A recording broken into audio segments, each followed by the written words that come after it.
వైకుంఠ ద్వారపాలకులు జయ విజయ రాక్షసులుగా ఎలా పుట్టారో మీకు తెలుసా? అయితే ఇది వినండి.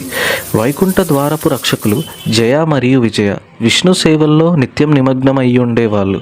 ఒకరోజు చిన్నపిల్లల్లాంటి రూపంలో వచ్చిన నలుగురు మహర్షులు వైకుంఠానికి విచ్చేశారు. వాళ్ళ పేర్లు సనాక, సనందన, సనంతన, సంతన కుమార. విష్ణు దర్శనానికి వచ్చారు. జయ విజయ వాళ్ళని పిల్లలు అనుకొని లోపలికి అనుమతి ఇవ్వలేదు. మహర్షులు క్రోధంతో మీరు అహంకారం చూపించారు అని శపించారు. మీరు భూమిలో పుట్టాలి, వైకుంఠానికి దూరంగా ఉండాలి అని అన్నారు. అప్పుడే విష్ణుస్వామి వచ్చి శాపం నుంచి మిమ్మల్ని విడిపించలేను, కానీ 2 వ్యాఖ్యలు ఇస్తున్నాను.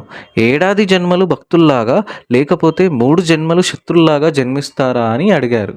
అప్పుడే జయ మరియు విజయ, స్వామి మీకు దూరంగా ఎక్కువ కాలం ఉండలేము, కానీ 3 జన్మలు శత్రుల్లాగా జన్మిస్తాము అని అన్నారు. మరిన్ని వీడియోస్ కోసం ఫాలో చేయండి సింహ మైథాలజీ.